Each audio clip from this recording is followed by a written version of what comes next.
The only people who don't want to disclose the truth are people with something to hide.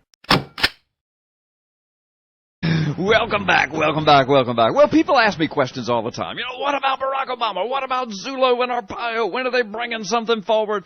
And, of course, if you stay tuned to Freedom Friday, if you stay tuned to the PNN Network, if you're subscribed to the PNN Network to get our Twitter feeds and email blast and all that, then you know what's going on. And I've told you guys, I think it was last week, maybe the week before, had a conversation with Mike Zulo. And anyway, the bottom line is that Arpaio and Zulo are still moving forward. The criminal investigation is still underway. They've not given up. They've not gone away. No one has gotten to them, or no one's gotten to me.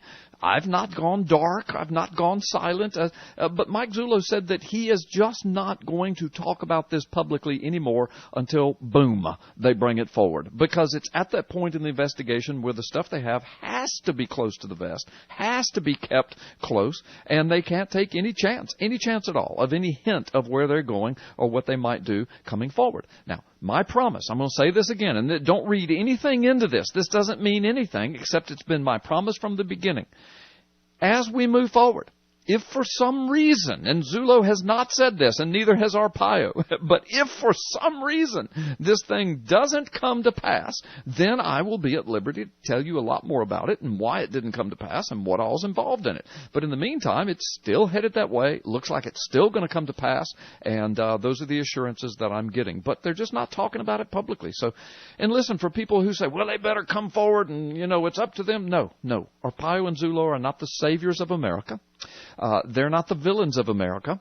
The saviors and villains should have been Congress, the media, federal law enforcement, federal courts. Congress is charged with the Constitution of doing something about this, at least investigating this. And for those that laugh and snicker and say, why should they? Well, they investigated John McCain.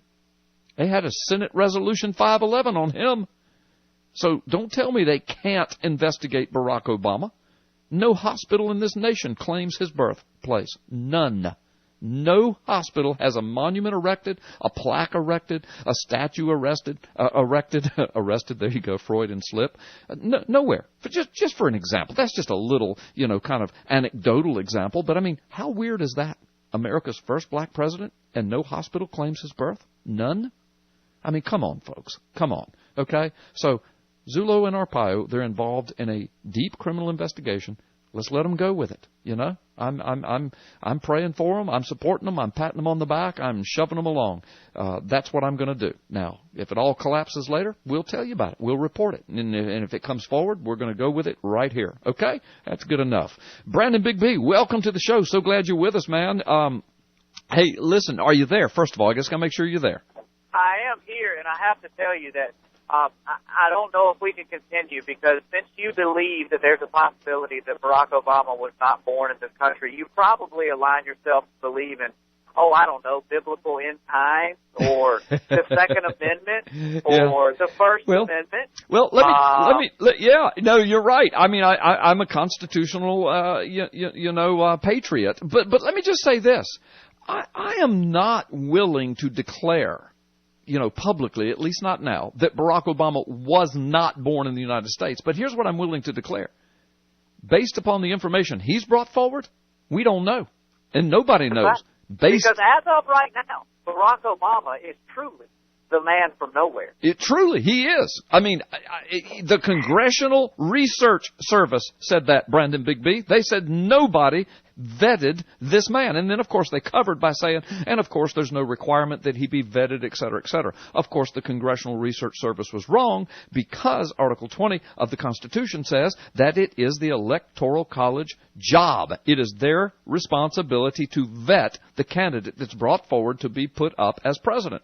So, maybe if he had been properly vetted, not only would we know where the man from nowhere really is from, but maybe we would also know that he had deep, deep ties to radical Islam, to the Muslim Brotherhood, so much so that his brother, one Malik Obama, for many years now has been helping to raise money for the Muslim Brotherhood. Even so much as doing so through tactics exempt organization in the United States. And we would have known that had he been vetted. But as a matter of fact, he wrote about his connections to Sunni Islam and the Muslim Brotherhood in his books and papers beforehand. So we did kind of know. Yes, he did. And people like you and I that bothered to vet him on our own knew that.